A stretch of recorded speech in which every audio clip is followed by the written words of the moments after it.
for kare-kare for the past weeks. I just didn't have time to actually cook it.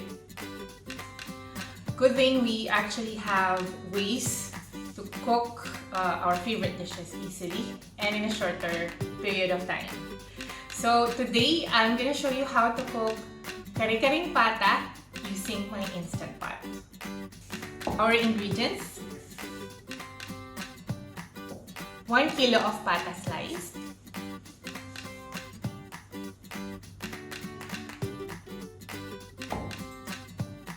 1.5 cup of peanut butter,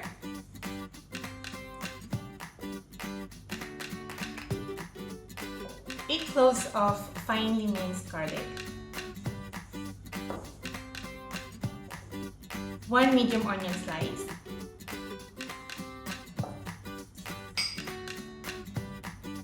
2 tablespoons of patis, 1.5 tablespoons of atchuete powder, cooking oil,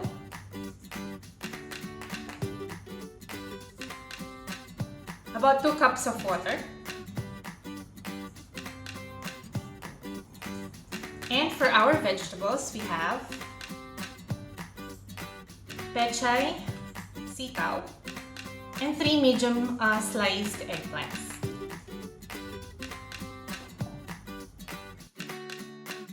Also salt and pepper if needed.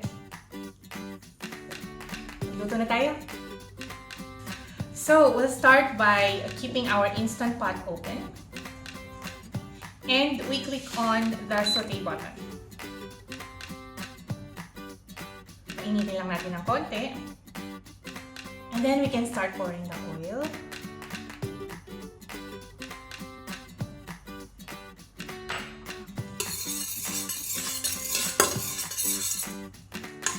Instant Pot has been somehow my cooking best friend in the kitchen.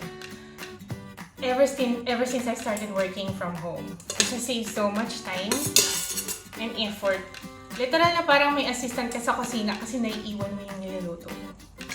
So before frying the pata, pinanlawan ko po ito ng maigi and then pinat dry sa paper towel.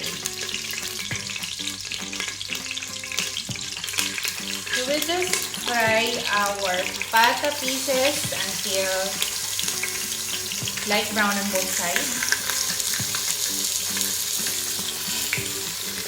Pata must be my most favorite part of pork kasi very tender yung meat. And then ang sarap din nguyain yung balat niya. I think if you cook it on a regular stove and pot, it will take you just about 2 or 2.5 hours to cook and make the pata tender. Pero using Instant Pot, we can probably have a total cooking time of just about an hour. Pati na yung mga gisa-gisa and preparation. And then we just continue until we finish all of the pata pieces.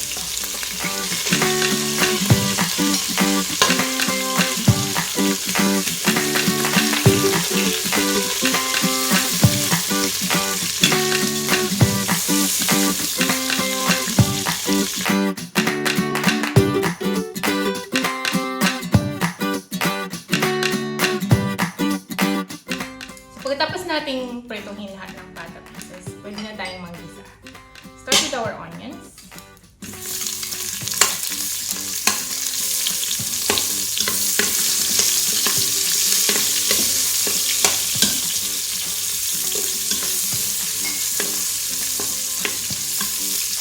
Garlic.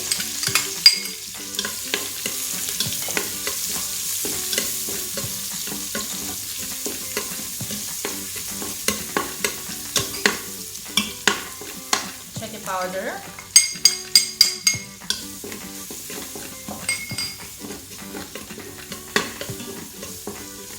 our patis,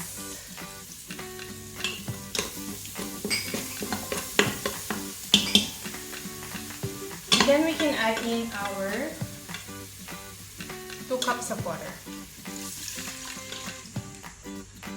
So the good thing about Instant Pot also is that hindi natin kailangan ng sobrang daming tubig para palambutin ang karne.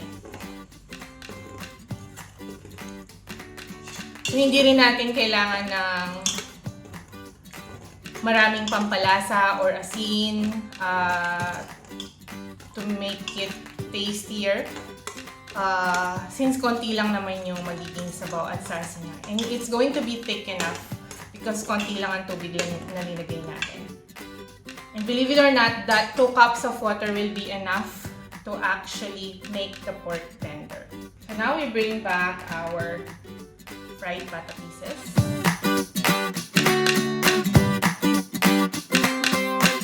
Again, if we cook it on a normal stove, using a normal pot, kailangan natin ng maraming tubig. At least na nakalubog lahat. Pero with instant pot, hindi kailangan nakalubog lahat. Again, just 2 cups of water will be enough para palambutin lahat ng pata na to. So once boiling, pwede na natin takpan ang ating instant pot. Make sure it's on the sealing position. So, ika-cancel lang natin yung sauté button and then we press the meat stew and we cook it for 30 minutes.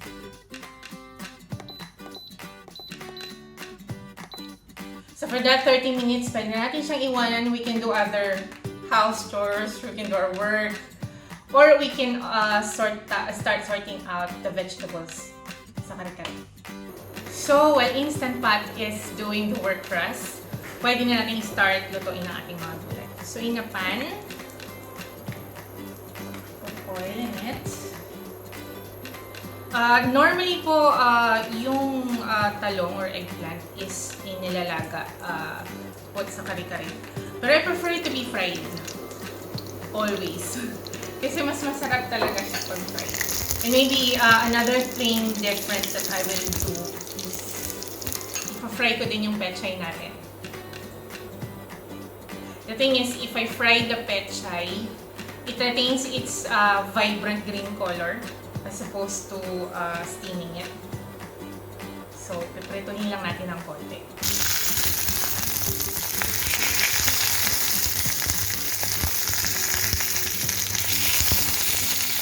Pagkatapos natin prituhin yung petchay at talong, pwede na natin ilaga yung sitaw.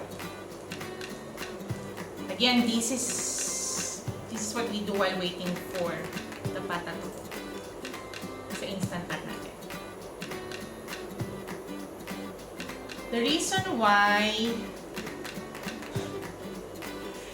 I did slice the string beans is itatry ko pong itirintas para maganda siya sa presentation later. Although if it isn't successful, hiwain ko na lang. Palambutin lang natin yung sitaw. Pinakaluan ko na yung tubig prior, so this will just take about 5 minutes para lumambot. So pag medyo malamig na po yung nilaga nating sitaw, i-attempt ko ng itirintas to. I'm open to suggestions if you have better ideas how to do it. Pero I'll do it in a way lang na how we do it sa buhok. So just to make it easy, ini-clip ko yung dulo. So, I'll join 3 pieces together. Kasi clip ko yung dulo para madaling i-tirintas.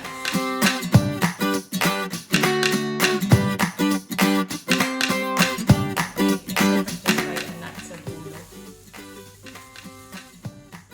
There you go. Ituloy lang natin sa iba.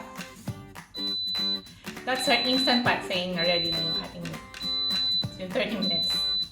So, i-release lang natin yung pressure. Pag lumubog na yung silver button, pwede na natin i-open yung instant pot. At this time, very tender na yung meat natin.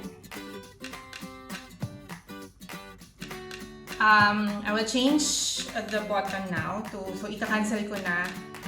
Cancel first. And then, put it back to sauté option. This time, tatanggalin ko na yung mga pata natin. Because they're very tender now.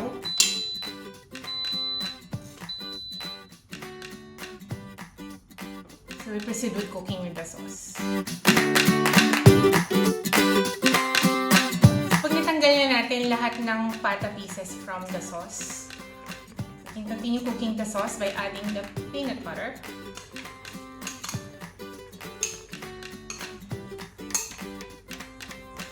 So, ang ating peanut butter na ang magpapalapot sa ating sauce. As I said, because we use the instant pot and we didn't use a lot of water, hindi natin kailangan ng other agents para palaputin. So, just keep mixing it until mag-blend in yung peanut butter. But this time, pwede na nating tikman so we can determine whether we still need salt.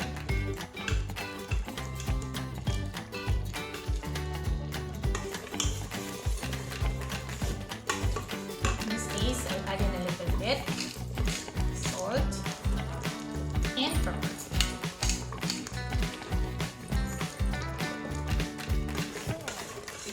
There, ready na ang ating sauce and ready na ang ating instant pot kare-kare. Ready for plating.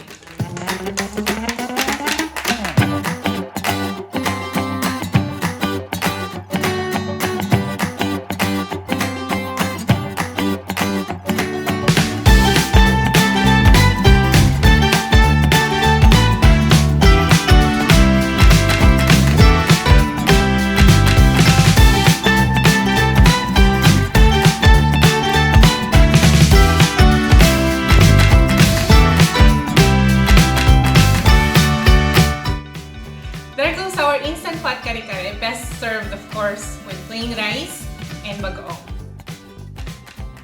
If you find this video helpful, paki-like and share, paki-subscribe na rin sa channel and click on the notification bell button if you don't want to miss any of my future videos. Salamat po!